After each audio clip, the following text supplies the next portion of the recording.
That should be good, but let's just double check. It says starting. It says it's doing. We're doing the thing. Things are happening today. So we're going live. Hopefully everyone has come over here to YouTube since we're not over on the Twitch any longer. We're just here hanging out with you guys, doing our thing. Mm-hmm. Totally. Yeah. Yeah, that is Joel. It's Joel. That is me. It's a me, a Jolio. That's not. No. Don't, no. Don't appropriate, Joel. Write your own material. Exactly. Although, hey, with that new Mario who basically takes over your soul by throwing a hat, maybe I could be. It could be you. It could be you! Instead of scrolls, it's Marios. There could be Marios around you right now and you wouldn't know. And by the way, hello everyone in the chat saying hello to us. It's a really nice welcome. Very nice welcome. I hope everybody's having an awesome Thursday, or whenever you, if you see this later, then whatever day it is, I hope it's an awesome one. Yeah. You know what I'm saying? I mean, there could be people watching us from, like, Japan or Australia where it's already tomorrow. We don't know. That's true. That's just time travel, man. That's just time travel, man. You are literally watching us from the future. What are the winning lottery numbers? Do they have cakes in the future? Tell us about them. Is that how that works? I feel like that's how that works. It's the two things I'm most interested in, winning lottery numbers and if there's cake in the future. Right? I think that's pretty much it.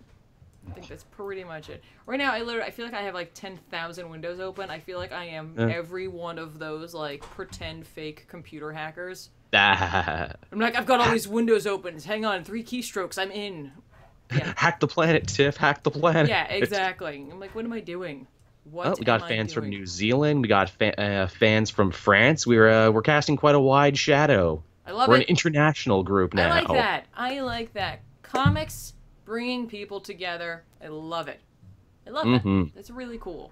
That's very cool. Also, hey, if we get a really good international audience going, maybe I can justify a vacation trip to France or New Zealand for some sort of con. Maybe.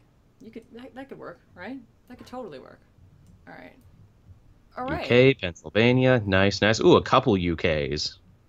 London, Colombia. Nice. Yeah, it's everywhere. It's everywhere. We're worldwide. Atlanta, New York. Yeah, know lots of New York fans now. That is North awesome. Carolina, Chicago. Oh, the Caribbean. Damn, right on, Hexbug. All right, you say Caribbean. I say Caribbean. Really? Yeah. Really? Is that a tomato thing? Huh. Yeah, my understanding is yes. Hey, India, Germany, Chile. Nice. Canada. You're in my attic? Get out of my attic. Get out of my attic. Better not disturb those Christmas decorations while you're out there. Hey, Scotland. Oh, from the aptly named Scottish guy. There you go. Brazil. Nice. Alabama, Arkansas. Hey, getting some southern love. Woo. America's garbage, Florida. Oh. Damn. Oh. Yeah, we're going to talk about all kinds of comics today, guys. I am right!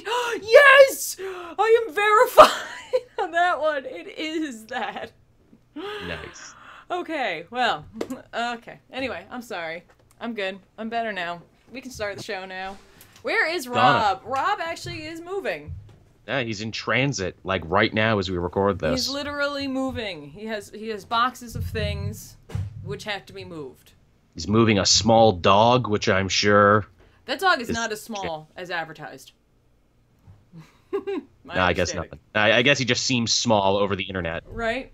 Well, everything seems small over the Then again, internet. people say I'm short. When they see me, that's their first thing. Wow, Joel, you're a lot taller in real life. Apparently, the internet robs me of a couple inches of height. That's exactly it. So... Oh, did he get there this morning? Good for him. All right, guys. Shall we start this thing? Hey, New Jersey. Sorry. Okay, we're good. Hey. Let's start this show, shall we? Let's. Hey, everyone, and welcome to The Poll, the show where we talk about the comics that came out this week. As always, I'm joined by my amazing co-host, Joel. You can find him on Twitter at CapeJoel. You can go over there, hear all his tweets about comics, Yeah. Right? That's it. That's what you do. And other stuff. And other I stuff. I tweet about other stuff I dig. I watched that ABC show Ginger Snaps. It's very good. Everyone watch it because I want a season 2. There you go. And I'm Tiffany. You can find me over on Twitter at @TheRealZoobs. But hey, you know what, guys? Enough of these introductions because we got a lot of comics to talk about this week. Even though this isn't a huge week, there was just a lot that came out that we happened to read, so we want to get A lot of variety. Yeah, there really, really was. So don't worry, guys. We're going to get through as many as we can today. We only have 1 short hour, or as close as we can get to it, and we'll go from there. But we're going to start off right now over in the world of DC with Action Comics number 982. We're still dealing with the Superman Revenge Squad. We are. And their antics. I'm calling them antics. They are officially antics. It's a little close to antics. Like, literally, their entire plot is, hey, let's go rob Superman's house. That's their thing. Pretty much. They're actually in I never want to call them bat caves because they're not all caves, but it's a bat facility. A dome on the moon. Yeah, they're basically having they're having a nice conversation. They're all trying to figure it out. Zod's unhappy because of course he was promised access to the Phantom Zone, which, to be fair, Cyborg Superman certainly didn't say that he was getting that immediately. So I don't know what Zod heard as opposed to what was actually said. But before I continue my thought, thank you, Mr. Giggles, for the super chat. Really appreciate that. Very kind of you. Thank you, thank you, thank you. Heart punch. You punched us in the heart with your kindness. I gotta tell you, I love the name Mr. Giggles because I used to play that Time Splitters game, and there was one that had a huge amount of multiplayer bots, and one of them was Mr. Giggles, and he was a scary clown, and he used to say, "Mr. Giggles, want to see my pocket?" And that was scary and funny all at the same time. Anyway, why? So whilst they are on the moon, they pretty much break it down. Eradicator and Cyborg Superman break it down for the rest of the group, being like, "Yeah, but don't you get it? Sure, we could just go and wreck Superman's day and then kill most of the people, but is that really gonna get us what we want? Is that really gonna get us what we want? Because at the end of the day, Zod, you want access to the Phantom Zone, Mongol, you want wars, and Scarecrow, you want a brain. Exactly, and he goes through everybody basically, and they realize that all of what they need can be found in the Fortress of Solitude, essentially. He's got all the goodies, Superman. He's hoarding them in his home away from home. We gotta get in. Right, which really makes me feel like, what does Henshaw really want? Because at the end of the day, if they did do the first thing, which was annihilate everybody on Earth or as many people as they wanted and kill Superman, then they could really just go and do as they please. True. There. Anyway, so they recognize that they have to go up there. And of course, that's where Superman and his family is right now, because Superman, if you remember from last issue, has lost his sight. And as we hypothesized, some of his sight-based powers, or any of his sight-based powers, but not his heat vision. He still has that, which is I guess it's really like Cyclops without his visor. Yeah, I like they at least go the extra mile to explain it, because as someone told us in the previous episode, well, he did use his heat vision, and the answer is that has nothing to do with vision. That has everything to do with the expulsion of solar radiation outward. I'm like, okay, that's fine. You gave a science reason. Right, so I assume, if he uses it, he'll just be blindly shooting wherever he can. Oh, yeah. That's a great idea. Yeah, just blindly shooting lasers. Basically, someone else can use Superman like a laser gun now. Just open your eyes, Kal. It's fine. I'll just aim your head where we need it. Guide me, someone. Come on, just guide me in the right direction. Exactly. And I appreciate, too, that while we are here and we're dealing with his lack of sight, Superboy's kind of wandering around, and he sees the Kryptonian battle armor, which healed him in the past, and they address the fact that ain't gonna work again. Can't use it twice. You only get one Kryptonian healing armor coma, and no more after that. Yeah, apparently you're spent. Thanks a lot.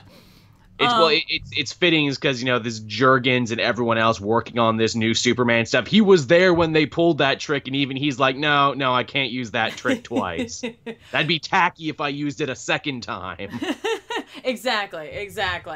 So while all this is going on, again, while they're going over his overall health, Kellex has been aiding Superman, just checking it out. Basically, he's like, I don't know why just you were having this problem, because there were other people who were there with you who were also basically Kryptonian. So I got nothing. My theory is this a hysterical blindness thing? Does he need to really talk to a psychiatrist and work through some issues before he can see again? I think so. I think it's just in his head. It's in his head. He'll make it though. Like, look, it's okay. It happens to everybody. It's a real thing. Hysterical blindness. You can see something so messed up, your mind just shuts down your vision. That's true, and that would be interesting if they did that. See, I imagine that'd be a perfect thing for Lex to say, "No, it's all in your head, dummy. Get over it." Right. Right. So whilst this is going on, while Superboy is wandering about, first of all, he hears a voice. Yeah. A voice that we don't get any answer for in this issue. Written in alienese, so it ain't human. Just a voice, and I'm very interested to see what that is going to end up being. But of course, before we can really investigate that, there is a massive sound of something or someone landing. And of course, it's the Superman Revenge Squad. They just showed up. They're just like, hey, we're here. And their big plot is they were going to put, like, you know, a bag full of dog poop on his front doorstep, light it on fire, so when Superman comes out and has to step out, then they'll rush him. That's it. He'll be so thrown off by what happened. Yeah. I love this idea of the Revenge Squad as just like these bad kids, and then we're gonna knock over Superman's mailbox. Exactly, or order him a bunch of pizzas he didn't ask for. Right, or they'll put like saran wrap over a doorway that he won't see, and it'll be stuck on his face.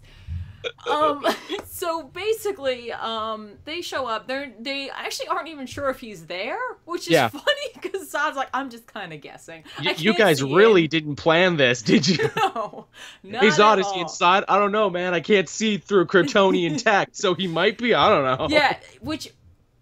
Look, we the readers knew he was in there, but hypothetically, like, were he not, that's a really funny scene of them just standing outside shouting into the cold Arctic wind, basically. Like, it'd be great if they just stood out there for like a day and a half, and they're just like, "I'm cold and hungry. Can we leave?" Just being like, "Okay, man. Like, I know you're in there. I know you're in there." Just yelling at the void. Superman shows up with his cup of coffee in the morning. How long have you guys been out here? Exactly. Oh, you weren't here all night, were you? I wasn't here. I was hanging out with Batman. Oh, I'm sorry. And they just feel really awkward. Exactly. So basically, they call him out. Superman knows that he needs to give Lois and John a chance to get away. He tells Superboy to take his mom and get out of there. They are against that entirely. They feel like the family should stick together. Yeah. But Superman, being Superman, of course, goes outside and he's like, you know what? I'm just going to have to deal with it. I'm going to have to essentially use my other senses and be smart about this. And at least daredevil it up. Yeah, exactly. And like the first time he fought them when he was blind, it had just happened. He wasn't prepared for it even remotely. This time he's a little more prepared. He's very smart about it. But inevitably they do get the upper hand. But that's okay, because Kellex put out the call to the rest of the super people. Remember the super folks? The rest of the super family, essentially, that we saw a while back, and then they didn't do anything with it? They were just, like, there. Yeah. They all show up, and it's a beautiful page, two of them all standing together, like, get away from our Superman! Right? Which I love that, and, like, it's so cool. Just seeing them all together, knowing what will probably come next, which I'm hoping is an amazing fight between the Superman Revenge Squad and, of course, the Super Family, whatever you want to call them. That's a good name. The Superman Extended Family. Exactly. The Super Chums. Like the best friends of Superman. But then I had the moment where afterwards I was like, wait a minute.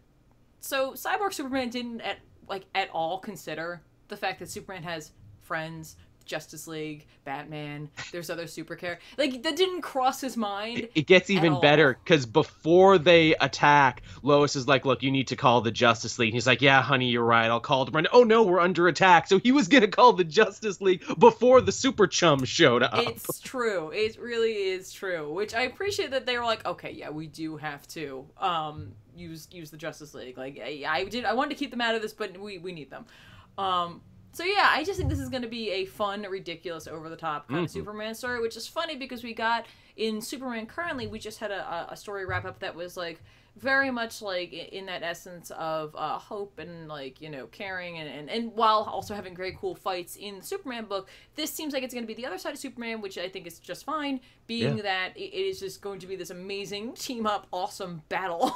Love it. Love everything about it. Especially because they've grown the Superman family to be so big in DC Rebirth and so interesting. I'm like, hey, if this is good, can we have like a Superman family book? Like Detective Comics is basically the Bat family book. I'd read the Superman family. Right? No, I definitely agree with that. And like, I gotta tell you, I'm kind of interested to see these guys work together because with the Bat family, they have a little more experience working like side by side, taking orders. But here, like, look, you got Superman, fine, whatever. But you do have Lex, and Lex tends to have a bit of an ego, even if he has, you know, gone to the even if he's on the side of the angels, yeah, exactly. So I'm interested to see how he's going to function with everybody else. If he's just going to take charge, if everyone listens to him, what's going to happen here? Absolutely. And of course, just to find out at the end of the day, what is this really Hank Henshaw's plan, just to get revenge, or is there something more that he's seeking here? Oh, it's got to be something in extra. The fortress that he wants.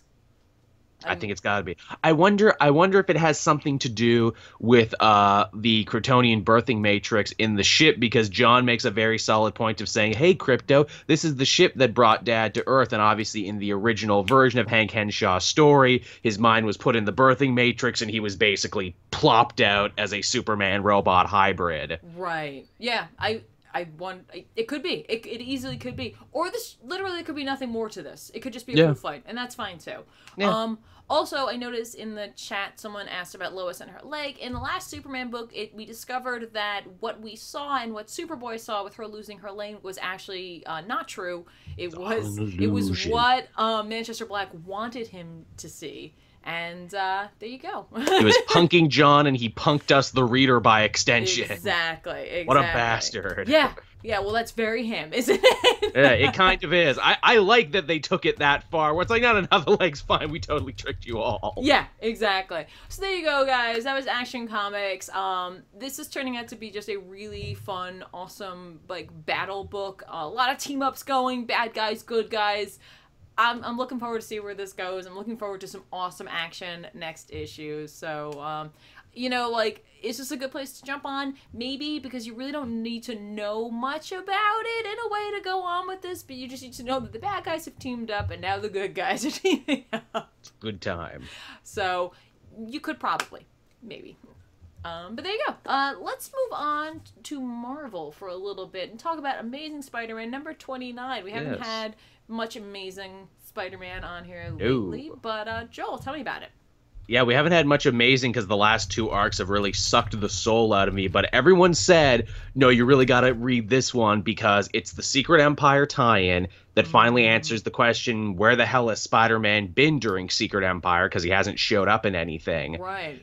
It's the return of Superior Dr. Octopus, and it's also not entirely written by Dan Slott. It's Dan Slott and Christos Gage, and I can really feel more of Christos Gage's fingerprints on this than I can feel Slott's. Really? Yes. In a good way? Yeah, oh, very much in a good way. Gage has a long history of whenever there's a tie-in book, Slott's like, well, I can't write all of this on my own. Christos, you come and help me out on this. And he does. And this is pretty solid. It's the fallout of Parker Industries helping Silver Sable topple the government that Norman Osborn was backing in Eastern Europe. And because of it, Peter Parker has been brought on to like a Meet the Press style show to answer for everything that's going on. Where it's like, look, you're screwing up Parker Industries. First, your webware malfunctions and make everyone sick. Then you back an invasion of a foreign nation. What's going on? And Peter has to defend himself on TV, and all I could do was laugh to myself. I'm like, a failing New York businessman having to answer for all the bad stuff he's done, and like they're actually making a big deal about it. Only in the world of comic book fantasy. In real life, he would have just made fart noises, then run for public office. Haha, topical. But yes, so he's defending himself, and he does a good job of it. But as this happens, the Secret Empire attacks happen. The villains take Manhattan. The alien invasion starts. Peter is in London, which they have set up that Parker Industries has places all over the world, London being the main one. And he's just itching to get back to New York and help. And his friend Anne-Marie, who's kind of running the company for him, is like, no, don't do it. We all depend on you. You can do just as much good with Parker Industries as you can as Spider-Man. For the love of God, don't run off and play hero on this one. He's like, oh, fine, okay. I'm sure they've got it. It's just a run-of-the-mill alien invasion. It's just a run-of-the-mill supervillain attack. It's nothing special, I'm sure. Mm-hmm. only for him to get to his like building in London and find out that Hydra has already invaded his offices. Okay, yeah. And he's like, oh shit. But here's the funny thing though. Peter Parker, Spider-Man is still going off the old version of Hydra where they're useless and kind of a joke and mooks that get beaten up over and over again. So it's like, Hydra, what a threat are they? These guys are nothing. Then he walks into his office and Dr. Octopus is sitting in his chair all Bond villain style. And they have their big, long overdue confrontation. Interestingly, though, neither one wants to hurt the other. Because they're like, look, man, we've been inside each other's heads. I've seen the good in you. You've seen the good in me. I've walked a mile in your shoes. Yeah, that's surprisingly insightful for this book. But again, that could be not Slot's hand in that. Maybe it's Gage. So... who knows? It's good. I'll say that much. Yeah. Peter even says, look, Otto, help me out. Both go back to New York, fight off these villains, and then I'll make a case for you to the Avengers. You can have a new life, man. You can start over and you can be a hero. And Otto's like, about that. See, I actually came here because I wanted you to sign over control of this company to me. It has your name on it, but I started it when I was in control of your body. And furthermore, all the success you've had is because of me. I've actually been manipulating the stock markets when I was in the living brain, so the company was always doing good. You just didn't know it. And also your webware, the one invention you love, the one invention you say, oh, that was my idea. Yeah, not really. You ripped that off from the Web Warriors communicators without even knowing it. So even your greatest accomplishment is actually bullshit. Wow. Yeah, he just kind of takes him to task, and Peter's like, oh, well, you got me there. Let's fight about it. Okay, I can't best you with intelligence or words right now, so I'm just gonna punch you. And then he webs him up, and Ock's like, really, dude, Webby, I was you for like a year. The web burns off his suit. I know all your tricks, and I also have new tricks now, so he royally trounces him. And then Peter's like, fine, this is clearly bigger than you. I gotta get to New York. And Ock is like, oh yeah, about New York. Manhattan's under a dark force bubble right now. And it's magic, but no one knows that. You see, I've doctored some footage here from the news that says that the dome is actually emanating from Parker Industries in New York. So, everyone's going to blame you for it, Wow. Yeah, but what about everyone in the dome? They're like, all you need they is know the truth. Yeah, but so you need anyone to survive, and then they would just be like, that's not true. It's been a year under the dome, though, so far. That's true. And, like, Hydra is doctoring all the media, so Spider-Man will have to fight pretty hard to say, no, that wasn't me. Damn.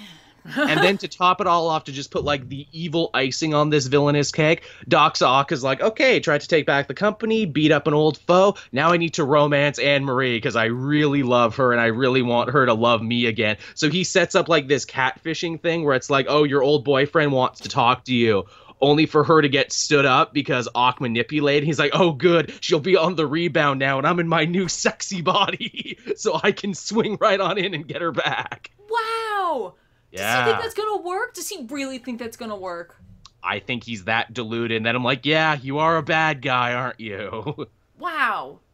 That I found more offensive and villainous than all the stuff he did to Peter. I'm like, Anne-Marie is a nice lady. Don't you do that to her. She deserves really better. Nice. Spider-Man's been kind of a jerk, so it's fine. You could do that to him.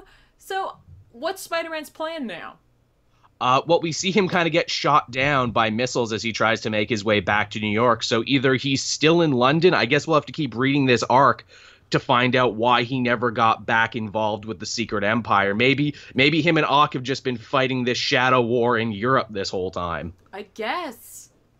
All right. Well, I mean, here's the thing. You can't have, like, big title characters not be involved in it some way. So they have to do something at some point. So at least this gives a little light as to what's been going on and why he hasn't been involved in any of the other teams that are going on in the main Secret Empire's book.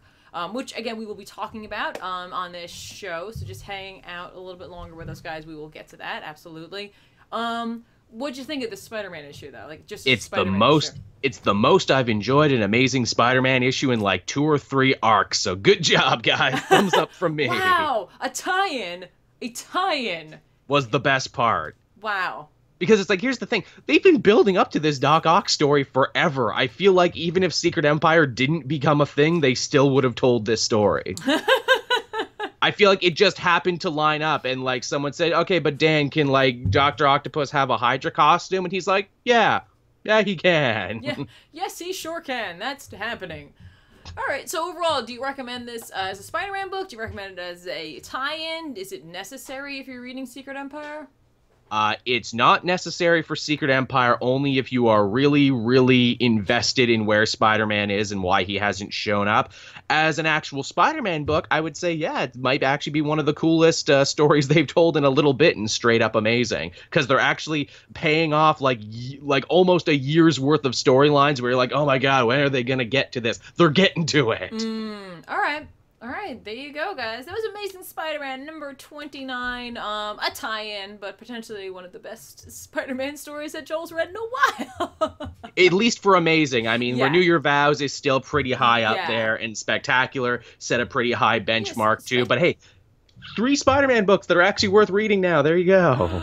Can the trend continue? Who knows? Ears open. Before we move on, Scoregasms, thank you so much for your amazing super chat.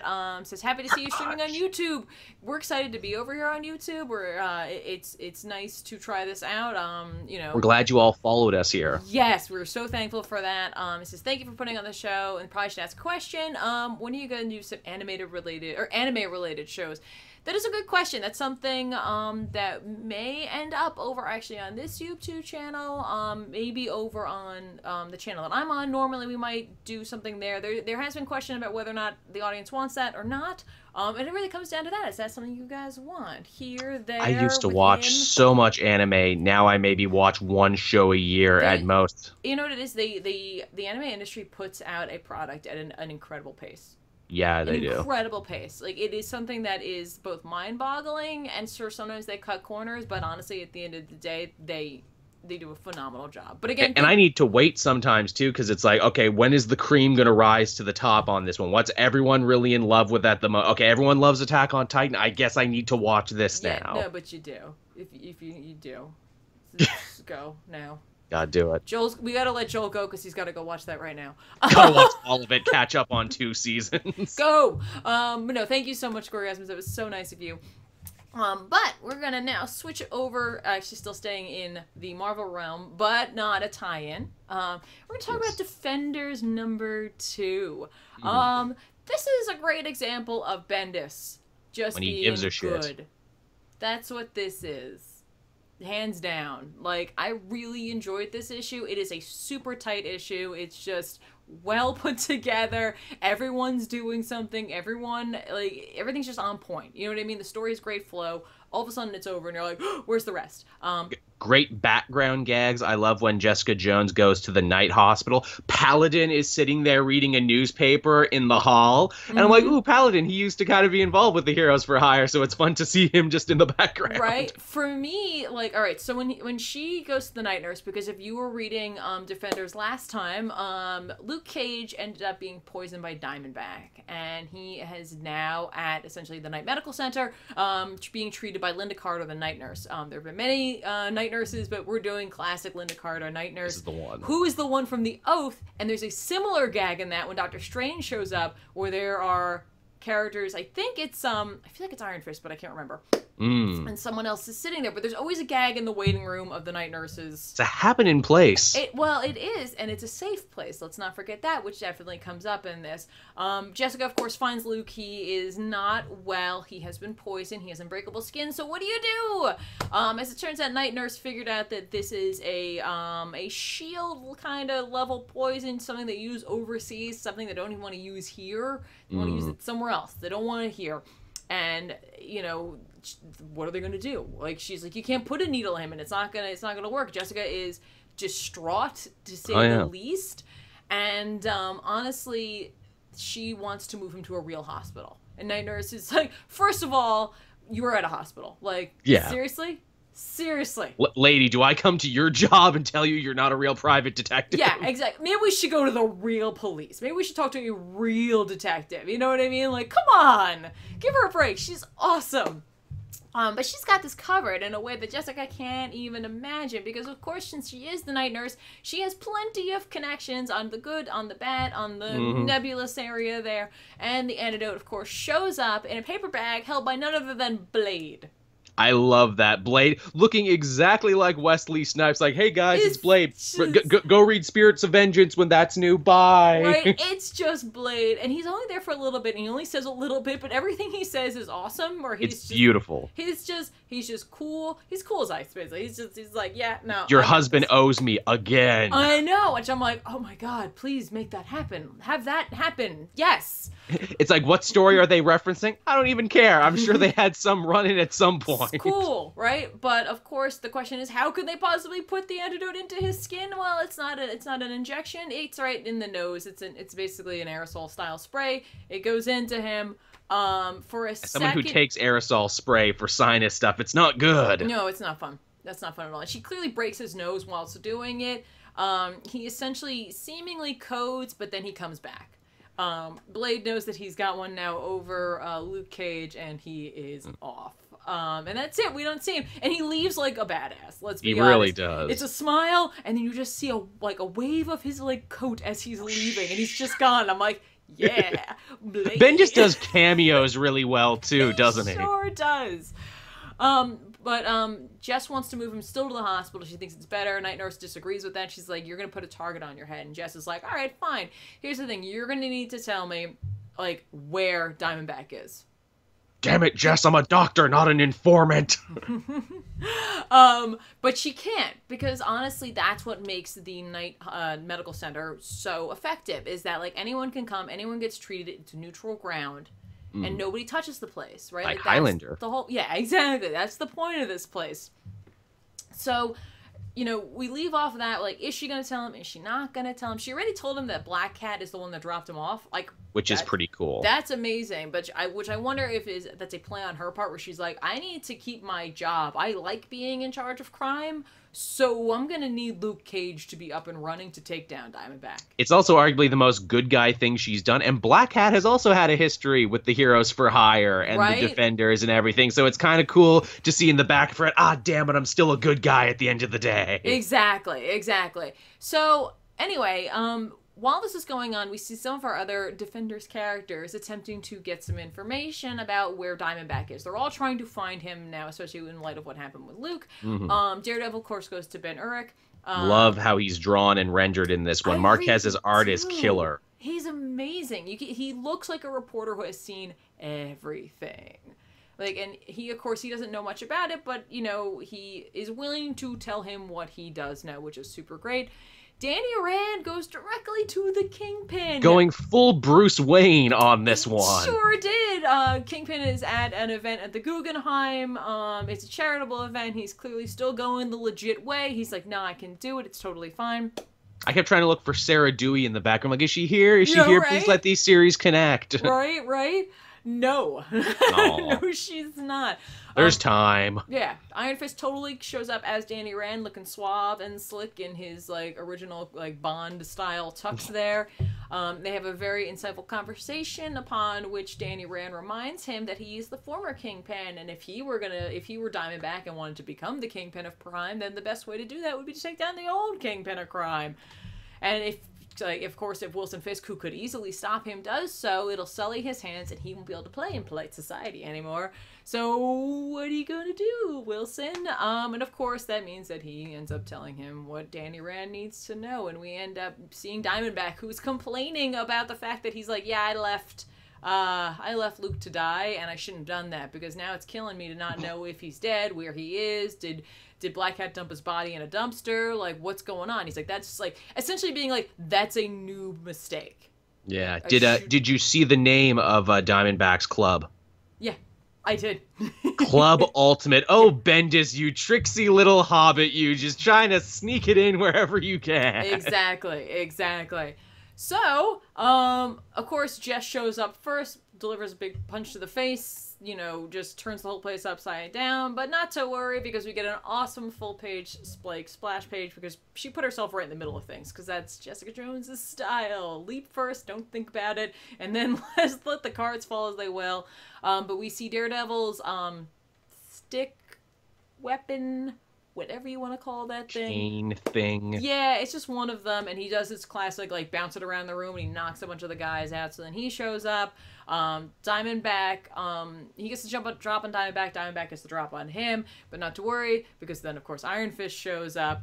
But it turns out Diamondback, while they thought he was just a guy, they're like, oh, he has superpowers. We didn't realize that. He's super How'd that fast. happen? He's very strong, and then he gets away and, like, disappears into nothing. Like, he's just gone. Like, they don't know where he went. They end up outside the club. They're in a dark alley. The Daredevil's senses have completely lost him. Like, as though he just left this plane of existence kind of thing, right? He's a Skrull. Right?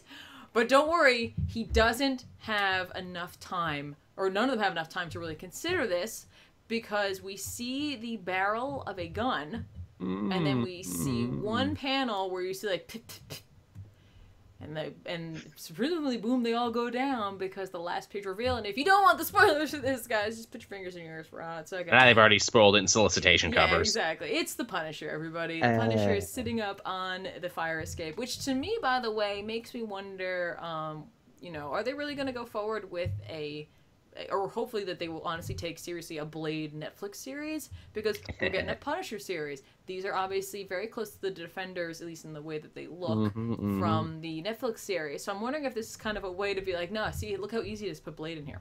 Look at how easy it is to put Blade. He just shows up and no one questions it because he's awesome. Exactly. But for me... Also, hey, bringing it back to the Netflix thing, Deadpool Punisher ended this week, and in that book, Punisher looks super John Bernthal-y. He sure does. Like, but for me, this book is Bendis doing what Bendis does best. And, like, Bendis takes a lot of flack because the fact that, like, when he doesn't care about something, or it shows. Yeah, or when he has to deal with, like, playing with someone else's story, or he has to deal with someone telling him what to do, essentially. When he's been on a book for too long, like his X-Men run. Yeah, he doesn't do well. But this is Bendis, like, loving what he's doing, being allowed to do whatever he really wants with it, and writing about street-level characters, which is really where he shines. Like, his wheelhouse. Yeah, some people do cosmic really well. Some people do, like, the heavens kind of characters really well, and some people do, like, street-level characters super well. There's nothing wrong with that, you know? But, like, I'm really enjoying this, and I know for a lot of people it can be hard to, like, not accept, but to, like, go back to Bendis after being, like, so, like, Bendis, why do you have to do everything, and why do you not do it the right way? But this is a good book, and I want to support him where he's doing well. Totally. Kind of the end of that. So hopefully we'll get more, and hopefully this won't end prematurely like his new Avengers. Exactly. So there you go, guys. Defenders #2. I'm really enjoying it. It's only 2 issues in, so if you didn't pick up the first one, you can grab that. It gives you a really brief introduction on that issue if you missed the free comic book day one. It'll kind of fill you in what's been going on, and then Uric gives the recap, which I really enjoy. For this one, he does. I thought that was really cute. I thought that was well done. I hope he keeps doing that. It's like, okay, so here's what I know. Right? Exactly. So there you go. I say pick it up. So go do that. But now, Joel, why don't you take over Titan for a little bit and talk about Detective Comics? Yes, so this was actually a fairly uneventful issue, all things considered, when I stop and think about it. We get to see a little insight into the early days of Batman's training, specifically the year or so he spent in Vegas stuttering. Yes, he's just stuttering all over the place. Studying under Zatara the Great to try and learn magic. Right.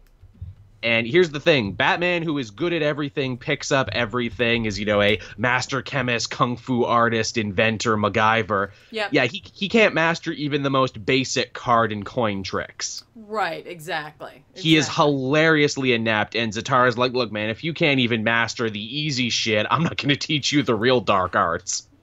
Which is kind of fair, because how could you possibly trust someone who can't make a coin disappear with, like... If you can't pull the coin from behind your ear, if you can't make your finger come off, I can't teach you the Necronomicon. I assume he's like, seriously, I let you try to pull a rabbit out of the hat, we still can't find the rest of that bunny.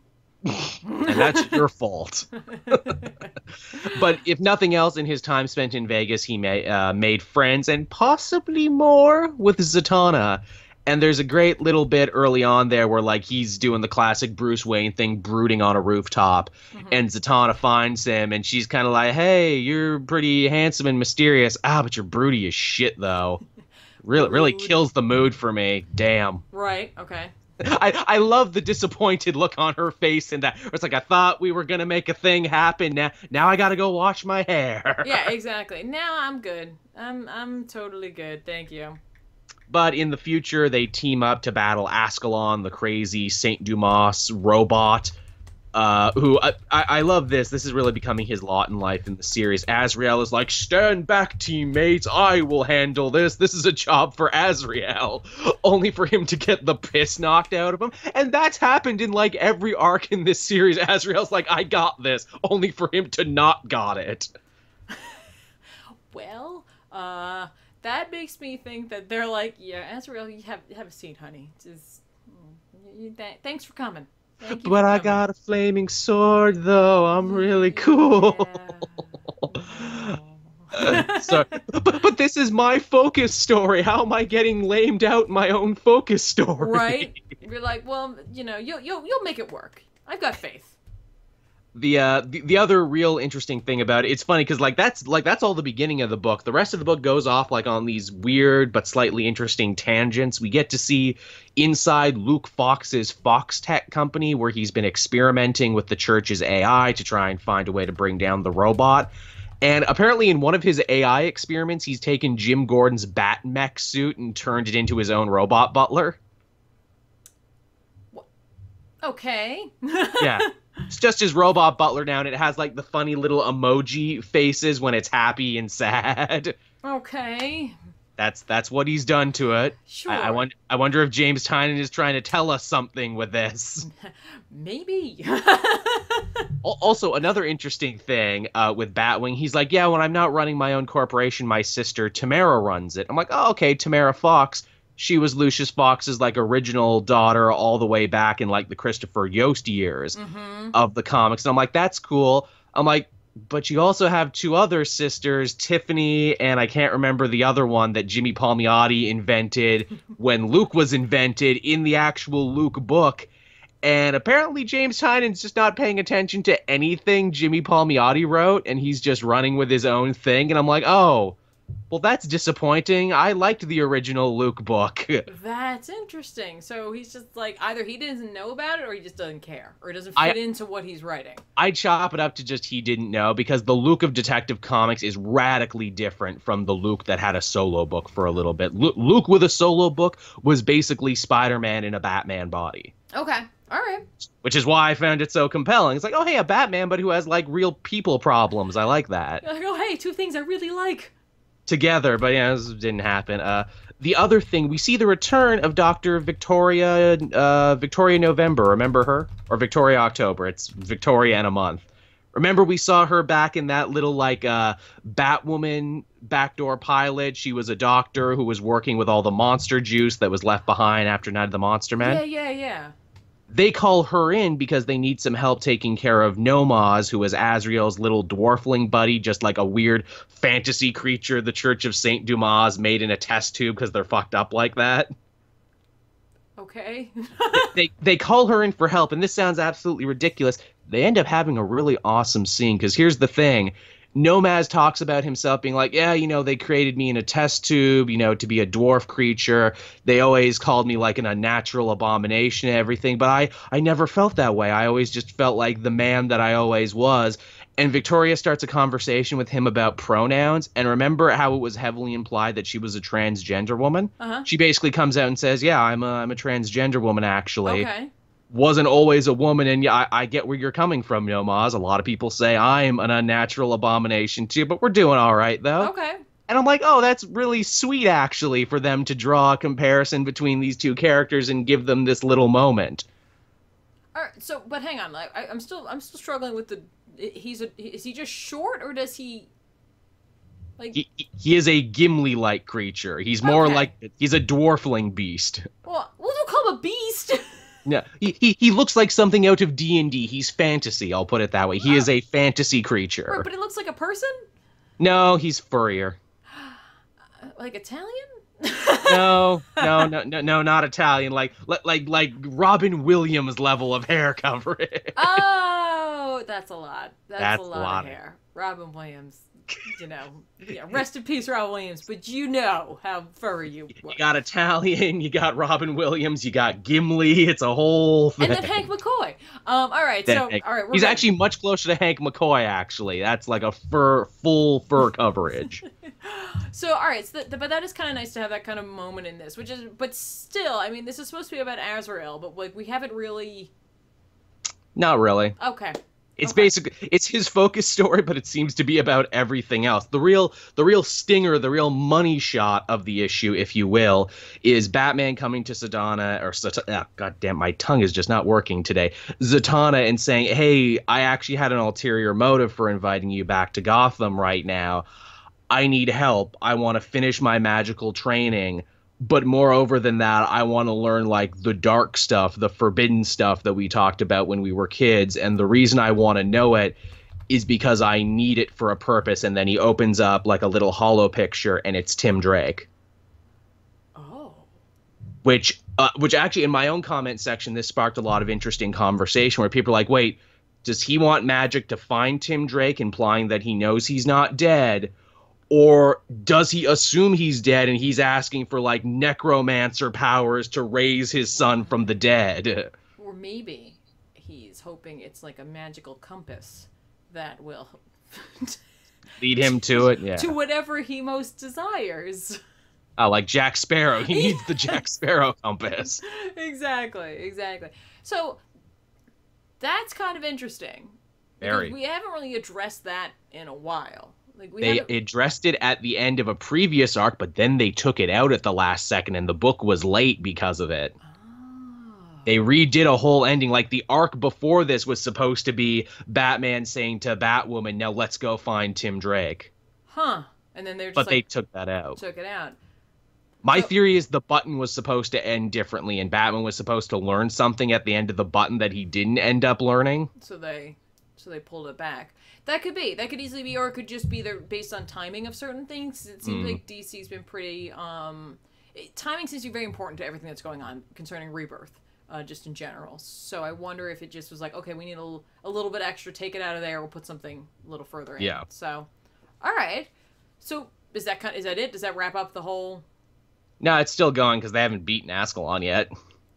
Okay. So as character pieces go for Detective Comics, because we've seen them kind of doing that, how do you feel this stacks up to the previous?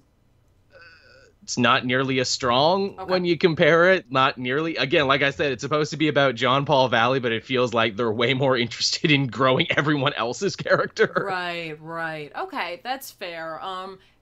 Good, like still recommending it, or you feel like maybe wait till this is over? I would say this is definitely probably the weakest issue they've had in a bit, but it's still probably my favorite Batman book, and I still enjoyed it, even if like being completely and utterly like honest to myself, I'm like, yeah, this wasn't half as good as the ones that preceded it. Okay, all right, there you go. But I appreciate that. That's like true honesty there. You know, if you're reading it, guys, go for it. If you're not, maybe wait for the next arc. If you like it, this won't ruin it for you, but if you're a non-believer, this won't convert you either. Okay.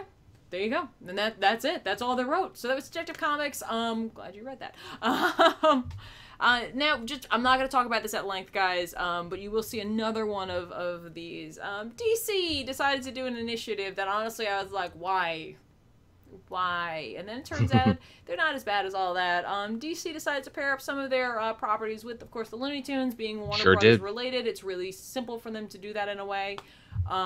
Just bring those two companies together. Just there you go. Again, DC's all about those team ups as of late, except for taking them super seriously too. Like I thought they'd be tongue in cheek, but they're not. I thought so as well. And while of course you might be thinking I'm talking about the one that everyone is already talking about, which would be Batman Elmer Fudd. I'm not going to talk about that. We will talk about that. I'm going to very, very briefly just talk about. I read Jonah Hex with Yosemite Sam. I'm shocked you read this one before me, because I'm the guy carrying the hex torch everywhere I go. Right. For me, it came down to I kind of like Texiero's art, and he did the interiors for this. Colors kind of lose some of the art quality for me, but let's just talk about the story. It's a Palmiotti story, first of all. Yes. The only guy who seems to give a shit about Jonah Hex besides me. Exactly. Guys, through and through, this is a spaghetti western. That's really what this is. Yosemite Sam, we get a little backstory from him eventually throughout the book, but to kind of truncate it for you. Yosemite Sam, throughout his exploits, ended up meeting a girl, and he loved her, and he thought she was like the most beautiful girl ever. He ended up marrying her. Her dad like gave them like property, and within a month of their marriage, she unfortunately like fell off of her horse while they were like working the land, and she died. Yes. And so he kept the land, and he's been working it, and there was a mine on there, and he strikes it rich. Classic there's Western. Gold in them dar hills. And classic Yosemite Sam, too. He was always fighting for a claim or getting a claim or something. Sure was. And he finds it, and he's with a bunch of guys. By the way, Yosemite Sam, super short in this book, of course. As he should be. As he should be. His friends there decide that 10% is not enough for them, and they decide that, man, splitting it 3 ways would be way better, and they're going to kill him. But, of course, as you know, Yosemite Sam's the fastest gun in the West, supposedly. And even though he could never hit Bugs Bunny to save his life. So he comes out of the mine, is shooting, and realizes he's got to go back to town, and he's got to get some help because people are going to be jumping his claim. On his way back, he meets a circus. Essentially, they're having some issues. One of their stagecoaches fell into the river, and someone is drowning, and nobody else can swim. So, Yosemite Sam jumps in, saves them, pulls out another Warner Brothers character, another Looney Tunes character, being that of Foghorn Leghorn. Is he an actual chicken man, or is he just a guy in a suit? He is a chicken man. Okay. And he doesn't know where he knows his family originated in Italy, but he doesn't know why they're there. He doesn't know why they were created like that. I was like, this is almost like Hawkman, but not. What Foghorn Leghorn, another incarnation of Katar Hall. Exactly. The one he doesn't talk about. She's like, I don't. Boy, I say, boy, you're doing it wrong, boy. He talks exactly like that. Yosemite Sam talks exactly the way that he talks. Yep. Tarnations, all that stuff. He classic lines are in there. Foghorn Leghorn therefore owes him a debt now. But everyone is hushed voices, as of course Jonah Hex comes riding up with a bounty. Beautiful page. It's gorgeous. That's my wallpaper now. It's gorgeous. It's really beautiful. Of course, he's got a bloody body behind him. He's bringing a bounty in. Everyone knows Jonah Hex. They're all like, oh, he goes to drop the bounty off. Turns out without a head on the bounty, he can't collect because they can't ID the body. So he's got to wait a week, which is fine because Yosemite Sam ends up hiring him, and because he needs some help, and so they go back to his cabin. Foghorn Leghorn's at the circus. He's a pugilist there. He loses a bout, essentially. To the weasel guy, also a Looney Tunes character, but not a weasel man. He's just a guy named Weasel. Just a man. And of course the mustache twirling, top hat wearing owner of the circus, who's also the villain of this book, is angry at Foghorn Leghorn. Foghorn Leghorn just had the crap kicked out of him. They beat him up a little bit more, but he didn't have time for that because he knows that Yosemite Sam has got gold and he wants it. And they found out where he is with Jonah Hex, so he rounds up a dozen men and they're gonna go out there and they're gonna kill him. Because it's what you did back in those days before TV and the internet. Get a good posse together. That's all we can do. Foghorn warns him. He rides on up there, and then it's just a shootout, basically. If you can imagine, all ends well for everyone. Of course, I won't tell you so that Joel can finish enjoying the end of this book. This was so stupid, but I really enjoyed it. Because it's just That's kind of most of these Looney Tunes crossovers. Like, wow, you actually took this more seriously and made a thing out of it. That's exactly it. I mean, Yosemite Sam looks ridiculous. They put Foghorn Leghorn in this, and he's just a chicken man. And then you got Jonah Hex just being like, yep, this happens. Sometimes chicken men happen. I lived an interesting life. That's pretty much it. So... I don't know, guys. I think I'm gonna have to go back and read a couple more of these because they're silly. I know I gave, like, back when they did the Hanna-Barbera DC crossover, I read the Space Ghost Green Lantern one, and that was fun. So I don't know why I thought this wouldn't be, but I guess for me, those two universes were so different. The Hanna-Barbera ones were way more tongue-in-cheek than these are. They really were. But they could have fit in a little more seamlessly, with some of them being superheroes essentially already. But with this, I couldn't see how it was going to work. But they really did make it work. So if you're just looking for something really random, sort of one shot to pick up, if you like westerns at all, give it a shot. You know what I mean? Like, this was kind of fun. But now let's go and talk about one of the kind of the meat and potatoes of this episode, if you will.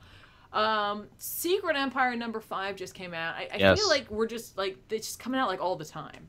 They really are. Well, I mean, thank God, actually, that they're keeping a consistent schedule on this, what with the adding more and everything. At least it ain't getting delayed like Civil War 2 got delayed, and like Secret Wars got delayed. Exactly. No, they're just adding to it. Yeah, which I don't know which one's worse. But, right at the end of the day, who knows? Joel, why don't you take the lead on this one? I actually caught up. I just want everyone to know I caught up with everything that was going on, so I'm good. That's good. Go for it. Okay, so as with every Secret Empire issue, Jesus Christ, was this a jam-packed? They've all been jam-packed. I know, right? They fit so much material into just like 22 pages. So we check back on in with Black Widow, who her and the Champions are having their own little side story, both in this and in their main book.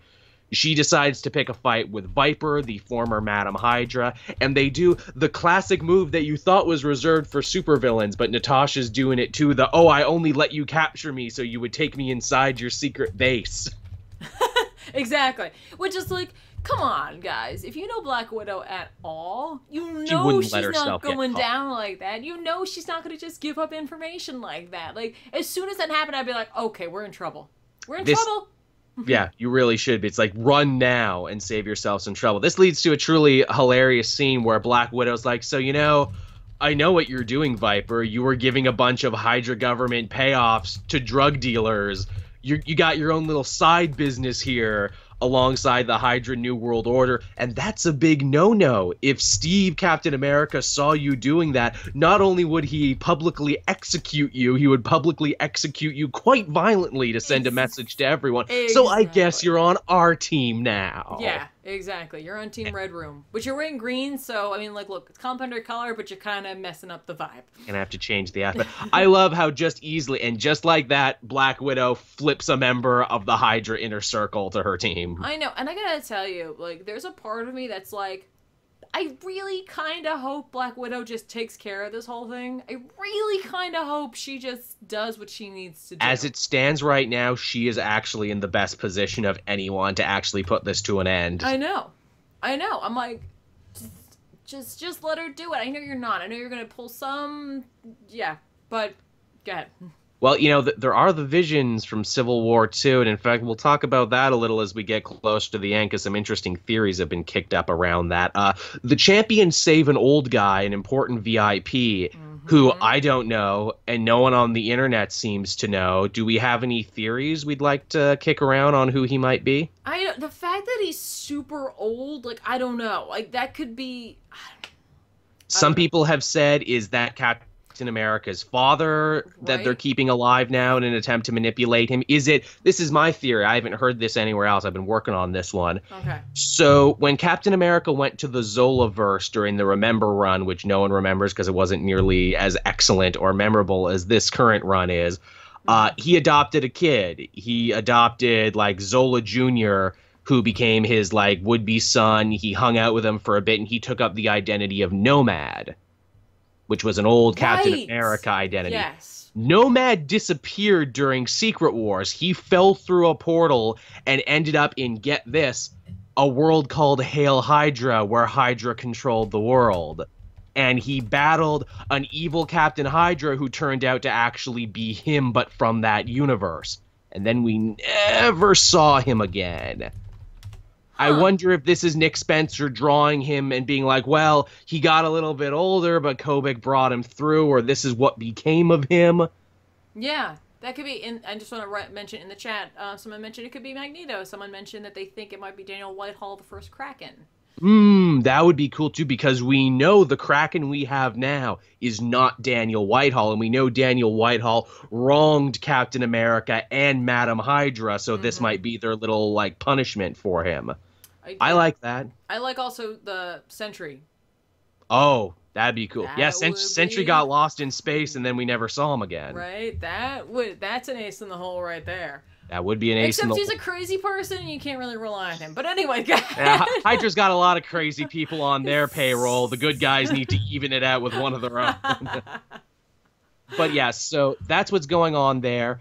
We also learn in this issue what became of Thor and the hammer, what happened to Mjolnir. And what's crazy about it is that after lifting it in front of the world, which they never have explained yet, Cap just kind of left it there in public as like a monument to his greatness and also as a threat to anyone else who would dare cross him. And that is, look, if I wanted the powers of a god, if I wanted to rain lightning down on you, I could. Right? And part of me is like, is that true, or can you not pick it up anymore? Are you no longer worthy? That's the real question, isn't it? Right? That's I think the Avengers tie-in is going to explain that, because the Avengers tie-in has Jane on the cover. And we also find out the only reason that Thor is working for Cap right now is because Jane is trapped in some sort of purgatory. Steve promises he can get her out if he gives him his service. And also, with the world shield up, Odinson is completely cut off from Asgard now and everyone else. Yeah, exactly. Which is funny because it's like, don't you think Asgard might take interest in that? You would think so. Yeah, they got their own war of realms they're dealing with. That's true. Yes. That's true. Like, yeah, that's what he's fine. He'll take care of himself. He's a big boy.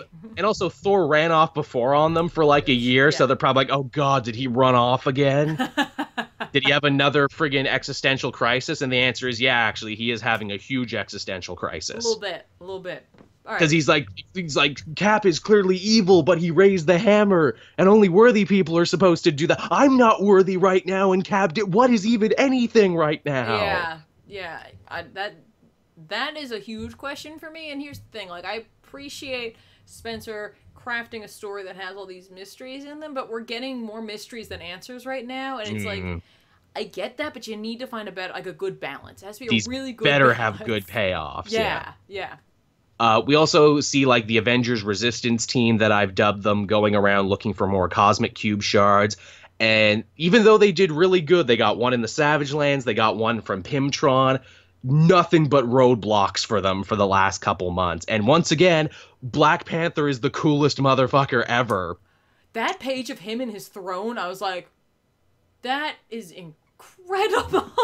Going full like Game of Thrones, full heavy is the head that wears the crown. He's just over everything. You know what's funny is like I took it as that, but I also took it as like I don't even regard you right now. Like you can't ask me for anything. You're a hologram. You're not even a man. Get out of my face. Exactly. And it's beautiful because it's like a Hollow Tony shows up and says, "Hey, T'Challa, buddy, we're on an adventure gathering cosmic cube shards, and you have one. Can we have yours?" Yeah. And Black Panther being like, "No. It came to me in Wakanda, and I have protected it from foreign invaders. Many people have come to my country saying they just want to help. And I have seen you, Tony Stark, when you have been given power, and I still have to live with the horrors of it. No, you can't have it. But I tell you what, if you get them all together, you can come back here and I'll protect it from everyone, including you."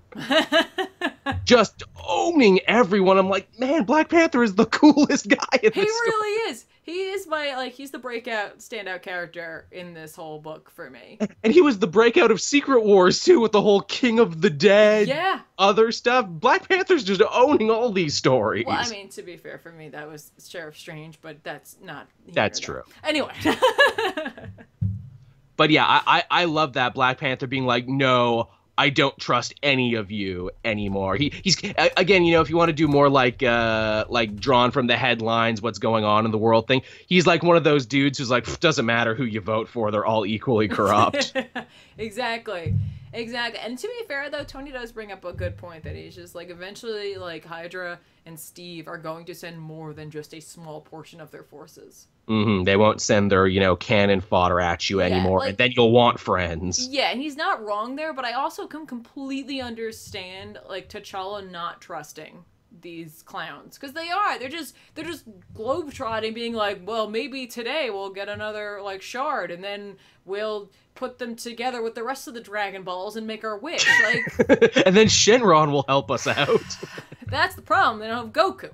I know, right? Goku to come in at the 11th hour when everyone's all beaten up to win the fight that no one else could win. That's exactly it. See, that's why they keep extending this, because, we need more time for the characters to go Super Saiyan and power up. And then Bucky will come back and be like, I've been training with King Kai under all this gravity, and now I am Super Bucky. That's exactly it. We solved it, guys. That's okay. That's how it's going to end, everyone. Sorry we spoiled it. That's how it's going to end. Exactly. So suffice it to say, they leave empty-handed from Wakanda, though. They do. They leave holding the bag pretty much at the end. And even Hollow Tony's like, I can't even be mad. He told me off so hard. I can't even. Yeah. No, ow. I gotta get some aloe for my burns. We do find out too that Shang-Chi and Asia did have a shard until the White Queen, Emma Frost, who is the real runner of New Tyon in the mutant community, took it from him, then wiped his mind so he can't even remember how she took it from him. Yeah, which is like, that sucks. That's cold. You really are an ice queen, aren't you? That's right. She's like, yeah, I am. Don't mess with me. That's nasty. And so now we yet again have like a war on two fronts starting, where Captain America's like, look, Minister Beast, you weird, morally compromised dude in every story. I don't know why. Yeah. Deal with this on your end, or I'll kill you all. Yeah, and I gotta tell you, I haven't seen a Beast that reminded me so much of Kelsey Grammer in a long time. He really was. with his little suit, with his little Empire suit. Yep. Yeah, really. I was like, okay. How's Beast gonna square this when it's all done, where it's like, so you were on the Illuminati, and then you backed Hydra, and then you did all this other stuff? I know. They've really been putting him through the ringer. Like, they really, really have. Like, he should just go back, go be with Abigail Brand, just go help with Sword, and just be done with it. They don't have to worry about that stuff up there. You could just enjoy yourself. Anyway. Beast has always been my favorite X-Men, and that they've made him so morally compromised always gets to me. You know, it's funny. Storm was always my favorite X-Men, and they did the whole thing with T'Challa and her, and I was like, come on. Yeah. He just made her out to be such the bad guy. I know. The X-Men have it rough all over. So yeah, the big takeaway from that, I like this issue too because it reinforced the relationship between Steve and Elsa St. Clair, the current Madam Hydra, who's been gone for a little bit. And man, do they have a weird Oedipal relationship going on, don't they? I love you, Steve. You make me so proud. Oh, I'm really glad, Elsa. I'm like, well, thank you for bringing a little creep into my day. Now I need to go have a shower. I know, especially when she was just like, I always think of you as my son. I'm like, well, then stop coming on to him like that. Like, so strong. Back up, honey. Back up. Bad touch. See, again, I think that's Nick Spencer reminding you, like, hey, everyone, she's actually the real villain behind all of this because she didn't exist before Kobik, and she's the one who's been pushing him into all of this. Yeah. Yeah. She will be the final boss, mark my words, one way or the other. I just don't know in what book they'll deal with her. Yeah, that's a good question. I feel like part of me feels like it needs to be done in the main book, because to do it outside of there, will leave people who aren't picking up the tie-ins or miss that tie-in wondering what happened to her. And B, that'll just like be like, yeah, whatever, just kind of meh. She's also really Steve's hurdle to overcome is the way. I think that would be a nice way to get back on the side of good, to be like, no, you've lied to me, you're not even real, you're blah, blah, blah, blah. Yeah, exactly. And again, we get to revisit the dream sequence where, you know, bearded Steve and his dream buddies are having a great Huck Finn adventure. Right? Which is funny, those dream buddies of them, like when I was reading 4, and even into this one, it made me seem like they were like potential allies, but also possible distractions. Yeah, it's like they're keeping him here, like, hey, no, don't go push ahead. Let's catch some fish and camp and have a fun time. And we'll have some laughs. Isn't that fun and awesome? Because we suddenly don't have to seem to worry about much, except that they do. Yeah, and then the person who blindsides them and says, hey, Steve, wake the hell up, is the goddamn Red Skull who comes back into it. Yeah, right? With his big bludgeon club. who apparently he's been running around the same dreamscape. The only difference is he remembers who he is, and he knows what's going on and says, we both need to wake up. Right? Which is, like, kind of cool. Like, essentially, but that kind of, to me, makes me think of Agents of S.H.I.E.L.D., the show, where, like, they've been put into something, and then, like, he recognizes, he's like, no. This isn't real. These people aren't real, and I really hate to have to help you, but I gotta help you. Are they in a cosmic cube right now? Are they in a dream? Are they in heaven? Where are they? I don't know. Are they in the mindscape? Like, what is this? I have no idea. I have no idea. The world between worlds. They've fallen in between the cracks. The back of beyond. What's that thing from Stranger Things? Oh, wow. The under. I want to call it the Underdark, but it's not. That's not yes, it. Yeah, they went to the Underdark from Dungeons and Dragons. There's drows and driders everywhere. Exactly. Loth will be the true bad guy. Yeah. Hey, that works. That's theming. Fight the Spider Queen, and by the end, we eventually they hit us with so much right quick, and I want to kind of get through it. Turns out Mockingbird was the traitor inside the team. Yeah, which is kind of like, I didn't see that coming, but I did all at the same time. I'm like, yeah, fine, whatever. To me, she was the most obvious because she was an agent of S.H.I.E.L.D. and all the agents of S.H.I.E.L.D. got brainwashed. I actually thought any other choice would have been a more interesting thing for traitor, but it's like, yeah, all right. Here's the thing, like, at the end of the day, like, she's a company woman, let's be honest, you know? She also is the only one who didn't do it with any malice or for personal gain because their mind was washed. Yeah, so fine, whatever. You don't really wreck the character for doing that. There you go. Turns out Hollow Tony's been lying this whole time. He doesn't actually have a device that can find the Dragon Balls. He's just tried to give them hope, and he's been guessing this whole time. I know, and, like, there's part of it that's, like, that's really crappy, because you really, like, force these people into risking their lives. Suicide missions on a hunch, but at the same time, you did it for such a benevolent reason that I'm like, I know. It's hard to fault you. It also kind of shows how smart he is, where it's like, dude, you still got at least 2 out of 3 shards that were actually there. That's some pretty good educated guesses you've been making. Yeah, exactly. I mean, like, I don't know. Like, I gotta tell you, like, I appreciate that they wanted to have Tony Stark in this. Part of that, I'm sure, is just because it's just like, no, if you're having a Captain America story where superheroes are fighting each other, he has to be there. But it's like, the rules, it's tradition. It'd be kind of cool if we could just have a physical Tony Stark here instead of a, like, drunken programmed AI. You know, I think, like, I'm really struggling with this because, like, as you've mentioned before, it seems like Spencer's just writing him like a person and forgetting the fact that he is a computer. And I'm like, I truly think in my conspiracy brain, Bendis was mad at Spencer for hijacking Civil War II in his Captain America tie-in by saying Steve was the true mastermind behind the event, and his way to get back at him was to put Tony in a coma to give a Hollow Tony so he couldn't use him in Secret Empire, which I'm sure he knew was coming next. Yeah. And this is Spencer firing back by being like, I'm just going to write him like he's not a hologram. Right, I don't even care. It's just like, dude, that's like an incredibly sophisticated AI. Incredibly sophisticated AI. He can drink and get drunk. Exactly. Well, it's programmed to be drunk. He's got a .exe drunk. Exactly. But again, this is funny because, again, earlier we talked about Defenders, and that's Bendis at his best, and this is Bendis being petty, potentially. You know what I mean? So it's just like... We'll never know until years later. Exactly.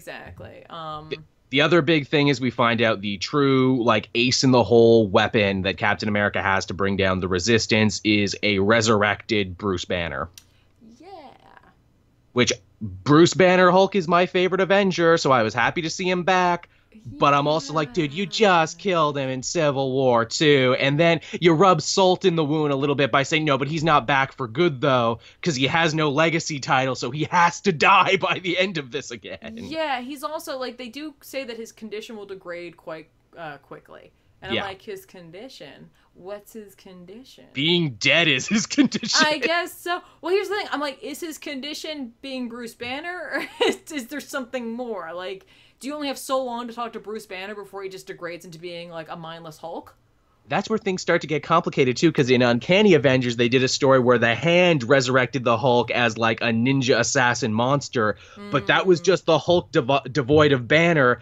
Now they have Banner back, who they've clearly resurrected through Nazi Hydra science. And some have argued, but wait, wasn't Banner gamma-less when he died? So do they need to shoot more gamma up into him? Do they have some spare gamma behind the milk in the fridge they can give him to get him to Hulk out again? Right? I don't know. It's a lot of discontinuity. Yeah, I'm interested to see what they're going to do with this character. I'm interested to see how they're going to deal with it going forward. But there you go. Secret Empire number 5. We're also potentially dealing with some kind of time travel answers. I don't know. We'll see if they ever actually use that machine or not. Yeah, the new giant man pulled a Reed Richards, and Tony said, "That's a great Reed Richards idea, but you're not Reed Richards." Yeah, honey, you're not doing. But maybe they will. I don't know. Will that be their tie into Generations? Will the message reach heroes in the past and in the future, but they come back too late? And is that how you get the team ups? I don't know. So at this point, we're like kind of halfway through. Who knows at this point? Who knows? There's 10 now, so yeah, we're at the halfway point. We're at that, and not counting the Omega issue, so then we are. And the free comic book day. Yeah. So there you go, guys. Secret Empire number 5. Now I'm still enjoying it. Yeah, now's not the time to jump into this. No. Even remotely, you have to go back and get them, or you have to wait for the trade at this point. Or just watch our shows. We've gone, yeah, exactly. But we've gone too far. It's too late to just grab this now. There you go. And again, we're kind of running a little short on time, so I'm just gonna run through Infamous Iron Man number 9 really fast so you can get to the next issue that we have, or book that we have. Infamous Iron Man number 9 picks off where the last issue left off, which is Doom in like a, I want to call it like a dream state kind of thing. He lets Riri Williams like hit him so that he can like see a vision of like the potential future or whatever. And of course there's Tony Stark there, Sorcerer Supreme with the Eye of Agamotto from the movie, because that's what Bendis remembers. And he basically tells Doom that he can't be Iron Man. He's just like, you can't be Iron Man. They're gonna come, and when they come, you can't be Iron Man. And he's just like, what? Who is who? What are you talking about? Like, he's like, but like, the vision is essentially slipping away from him as he's trying to ask questions, and when he comes out of it, like, he's still kind of talking to Stark, and then he just collapses. So Riri Williams, being Riri Williams, doesn't know what to do with him, so she takes him directly to S.H.I.E.L.D., who's like, hey, this is awesome. We've been looking for him. Yeah, we caught Dr. Doom. Isn't that awesome? So they put him in a helicarrier, and they, like, have him all, like, secure in there, and Carter, of course, thanks Riri for doing that, and she's like, here's the thing, your life's gonna change from this point. You captured Dr. Doom. So, like, everything's gonna be different from you now. Like, the president's gonna give you a call, blah, blah, blah. Like, this whole thing. Like, just kind of setting her up for that, which I appreciate, because it's like, the fact is, like, you brought down Dr. Doom, even if you didn't really bring him down so much as he collapsed and you brought him here. That's not what the rest of the world's gonna see. They're gonna see you brought him in. You stopped Dr. Doom. Regardless of what Doom was actually doing, people have long memories. So while that's going on, we get a little closure on what happened with the Thing, having that discussion with Reed about how Reed wants him to kill Doom. So the Thing does what the Thing would probably do in that situation. He certainly questions it. So he goes to a pizzeria where he meets with Johnny. Johnny shows up. He talks about how he and Medusa aren't working out. Hey Johnny, you hear we're gonna get a book soon together? Yeah.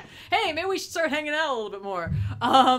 But essentially, Medusa and he have split, so he's a lonely guy. Like, he misses his family and he's very lonely. But they have a conversation about how he's just like, I met Reed, or what what looked like Reed and what sounded like Reed and what knew a lot of things about us, but he asked me to kill Doom. And Johnny's like, he would never ask you to do that. Ever. Yeah. He's like, how many times has he stopped you from actually like hitting, like giving the finishing blow to Doom? He would never ask you that. And he's just like, that's what I thought, but I just needed to talk to someone about it. Needed to hear it. Yeah, I just needed to make sure that I wasn't like looking a gift horse in the mouth, like not accepting the fact that basically, you know, like my pal was back. Mm-hmm. And he's just like, he never mentioned anything about Sue. He didn't even mention her at all. So, or the kids. Yeah, exactly. So, like, this really upsets Johnny, honestly. Like, he just, it really sinks in how much he misses his family. Oh, yeah. And, like, just how, like, so, like, for him, it's like he lost his inhuman family in a way. He doesn't have his actual family. So he's kind of a sad guy, honestly. Hey, you're still on the Uncanny Avengers. Don't forget about that. They're not really my family. They're more like work associates. Yeah, exactly. Yeah, no, look, we can go bowling after work, but I'm not, I'm not discussing my innermost problems with them. What about your buddy Spider? My buddy Spider-Man can't even make a movie day. Come on. Right? So basically, at the end of this, Johnny's like, I want you to find that guy again, and I want you to tell me where he is, because like, he's going to deal with him, because he's just like, he does not get to pretend to be my family. You hold him, I punch. Yeah, exactly. It's Mulan. But then Ben gets a call from S.H.I.E.L.D., because of course he's working with S.H.I.E.L.D., and they're like, hey, we need you to get back. They've caught Doom. So he's just like, that's kind of weird. So he goes back, and immediately he's like, this is a terrible idea. You cannot keep him on this helicarrier. I don't know if you know this, but like, that's not good. He like, breaks everything he touches. Yeah, like, seriously, like, have you never dealt with him at all? Like, he's flabbergasted by this, and rightfully so, because there were a few S.H.I.E.L.D. agents on board who are not too happy with this. They're like, seriously? We're just going to keep this guy here, and then he's going to get, like, stuck in years and years of trials, and he's going to be spending our resources living in a prison, and we're going to be, like essentially losing our careers to guarding this guy? Why would we do that? Why don't we just kill him? Let's throw him out the airlock. Exactly. So there's essentially a coup on the helicarrier. And a group shows up, and they tell, like, the two guards who are guarding his room, being like, get out of here. S.H.I.E.L.D. just cannot catch a break right now. This is after Maria Hill got deposed, and Sharon Carter's in control, and they're going to get deposed again. Exactly. So, essentially, but it really is only, like, 3 of them. Three-man coup. Yeah, well, and again, they're only there to do one thing. They really are very focused. They're like, we're just going to kill Dr. Doom. We're just going to do it. And, like, it doesn't matter. We're just going to do it. So they bust into the room. They take out the 2 S.H.I.E.L.D. guards without killing them. They, like, tase them, essentially. And they go in. He's unconscious. Right? They have him, like, sedated, basically. And they're like, he's never even going to know that we killed him. Like, he's never going to realize that, like, even right before he dies, that we did this. And then, like, this one woman is standing there, and, like, she's got the gun, and she's ready to go, and, like, the 2 guys are like, do it. Just do it. And then she turns around, and she shoots the 2 guys with her. Ooh, swerve. And she's like, she stops, and she's like, I didn't do that. Like, how did you make me do that? And, like, she's yelling at Doom, who's still unconscious, and from behind her, Doom's mom shows up. Oh, shit. And she's like, I did that. Don't mess with my son, honey. Aww. All right? That's not what you get to do. That's kind of, that'd be adorable if 2 people weren't dead. I know, right? And, like, she wasn't a crazy person. So essentially, she dispatches a whole bunch of S.H.I.E.L.D. agents. It throws the whole helicarrier into chaos. Sharon Carter and a bunch of folks show up. They see Mama Doom taking out everybody. And then she just takes her son and she leaves. And she takes him to her house where essentially he realizes, he's like, you're really her.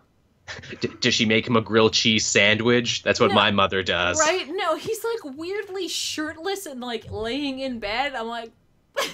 A lot of Oedipalness going on in these comic stories, huh? Weird. Doom, you're a little too into your own mom. I'm just going to say that right now. Like, literally going to hell to try and get her back. Exactly. By the way, I love when he wakes up, like he's in mid-dream, I suppose, and he wakes up and he just goes, be gone, all who dare. He's like, oh. Like, I'm like, classic Doom. That's how I wake up in the morning. Be gone, all who... Oh, God. Oh, right, yeah, sorry. Whew. So, yeah, so she essentially, she's like, we've got a lot to talk about because you need to understand what your birthright is. And that's where the issue ends. And I'm like, nice. This is all going to come together with whatever future weird Sorcerer Supreme Tony was trying to warn him about.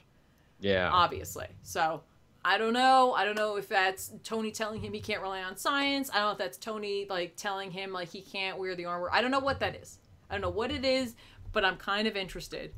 We know he's going to stay Doom at least into Legacy, because we've seen the cover of Invincible Iron Man, which will be the only Iron Man book as of Legacy, and he's still Iron Doom, so there you go. Yeah, so I don't know how that's going to turn out, but I got to tell you, like, not only am I interested to see what his birthright is and what Tony's warning meant, but, like, the fact that there's Reed Richards running around, who's probably Ultimate Reed, but who knows? It's clearly the Maker. They spoil it on the cover every time. He's got the helmet. It's true, but here's the thing: covers lie. Like with the Secret Empire covers, it probably is him. But the fact is, it's so funny because like at one point Johnny's like, with the world we live in, it could be a changing, it could be anything. He's like, look, when I was living with the Inhumans, are you kidding me? He's just like like 1/3 of them can read my mind. Eventually I just gave up and was just like, yeah, I think about disgusting stuff all the time. Deal with it. So like they kind of admitted that they were like, it could be a lot of different things. Probably to throw us off the trail, and it is just unless it's an amazing swerve. Right? Who knows? I don't know. I'm just enjoying it. It's just a solid story. So all right, guys, we got a couple more books. One's just gonna be like quick, like, hey, I acknowledge that I read this, and just really brief. The other one is Batman Elmer Fudd, the sleeper hit, apparently, of this whole thing, the thing that everybody says you gotta read. Everyone was going nuts about this one. Like, I liked it, I thought it was good, but everyone's like, oh, Tom King's best Batman story, this, that, and the other, and I'm like, really? Right? I haven't... I'm interested to see this. I have it in my Comixology cart. I haven't had a chance to actually check it out, but I'm still interested to hear what you have to say about it. Okay, so imagine a Sin City story, only it takes place in Gotham, and instead of Marv, it's Elmer Fudd. Okay. That's the story. We get all the same gritty, Frank Millerian internal dialogues, only it's done in the Elmer Fudd voice. Oh my god. And it's literally spelt like that, too. So it's like, the night is dark and it wanes. It wanes so much in Gotham City, you never think you're going to get Dwight again. And this is Mike Tyson more than it is anything else. Yeah, why? I mean, I get why, but all right. It's the joke. It's that it's absolutely ridiculous and they're doing it 100% seriously. So in this universe, and as I mentioned before to you before we started, every DC Warner Brothers crossover is a universe unto itself. Right. And you know this is another universe because Batman is wearing his OG costume and he has trunks when we see him. Okay. All right. He actually looks really good. This is a really pretty book, actually. I was going to say, looking through it, they got Lee Weeks. He's amazing. And it's all like he did everything. And again, you know.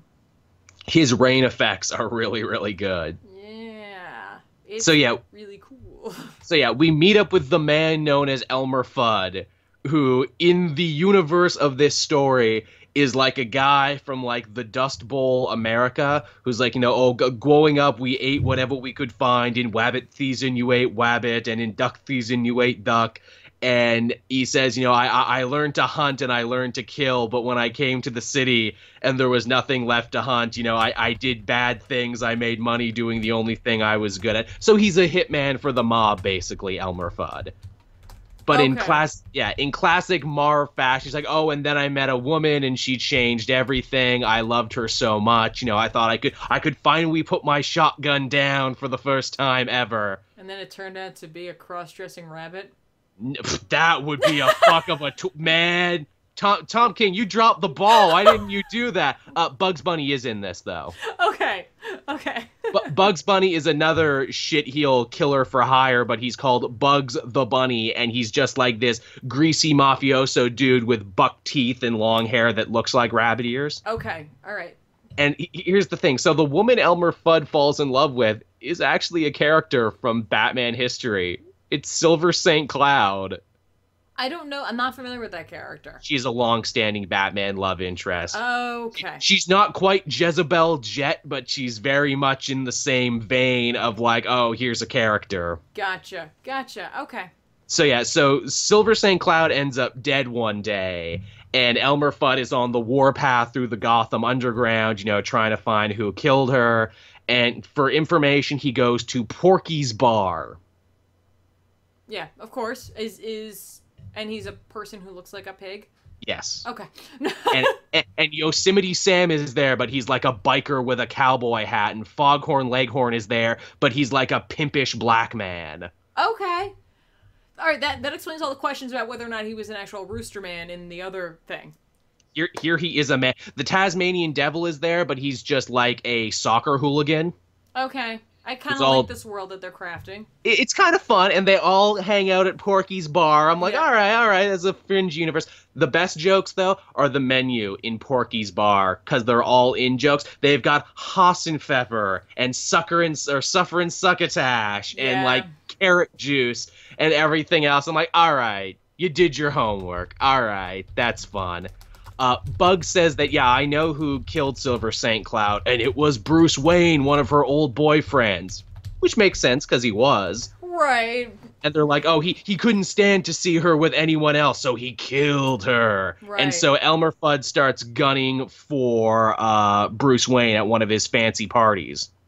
All right. See, what I kind of like about the style of telling a story is just that we, the reader, know how wrong they are, and so we get to instead see the journey of them either realizing it or dying before realizing it. Yeah, absolutely. So, he attacks Bruce Wayne in public, which means Batman comes after him.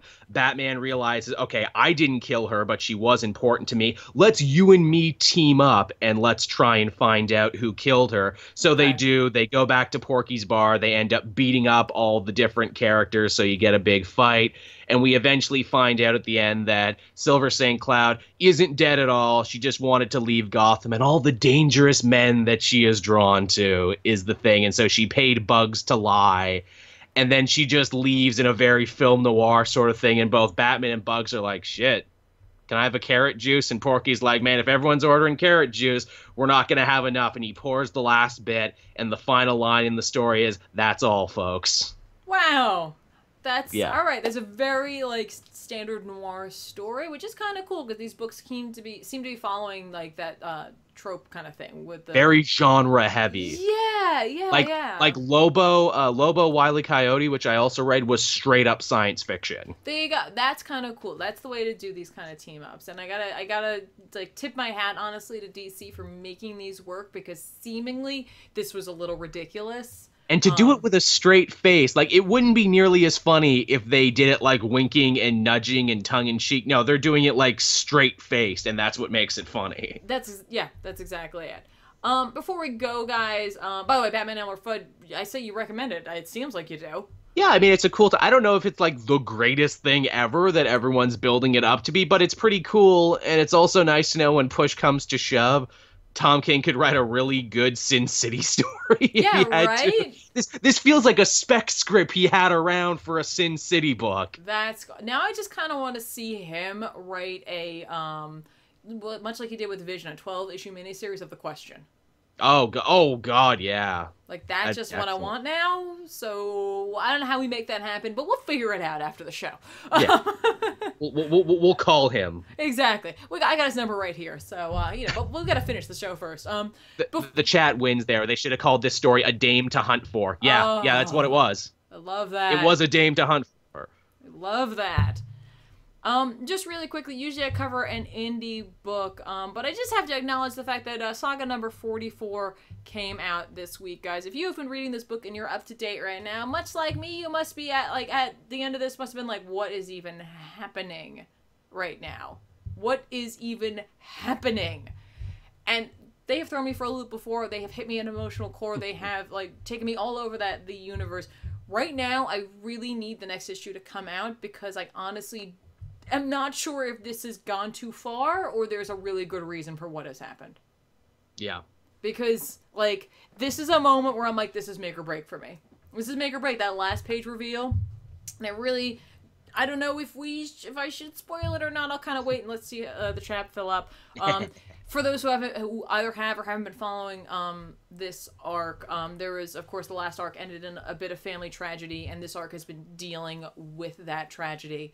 Look, this is how nature works. Sometimes things happen, and you gotta figure out how it's gonna work out. Of course, because of the fact that it is Saga, it deals with a lot of politically charged or culturally charged issues going on. It happens in this book. If you're a fan of it this far, you're kind of used to it. These are no exception to the rule. I'm getting a lot of do's and don'ts. I'm not going to spoil it. I won't do it, guys. Okay. I will not do it. Again, the rest of this issue, really good. I'm really enjoying the character development for a lot of the characters, a lot of development just in terms of family units, understanding the roles of family, understanding your families themselves for your parents, understanding what they had to go through. Very cool, but not very cool like Red Letter Media, actually cool. This for me, I don't know. I really wish that they I don't know. If what happens at the end of this is real, they better have an incredible explanation for this. Yeah. An incredible explanation for this. And if it's not, then that's fine. Like, you know what I mean? They'll get around it. It's totally cool. Do the hand thing for spoilers. I can't, guys. I can't. We could do that, but I'm afraid if someone misses it, you know, if someone misses when I do it. I mean, it's the end of the show, so I mean, like, it's not like we plunked it in the middle. I mean, if you watch this far. It's true. Let me be the devil on your shoulder. Do it, just do it. I know. Joel's like there. He's like, come on.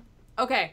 I am going to put my hands up around my head like big ears, guys. That means that when I have my hands up in the next seconds that I put them up, it means that I am talking about spoilers. When I put them down again, we will not be talking about spoilers anymore.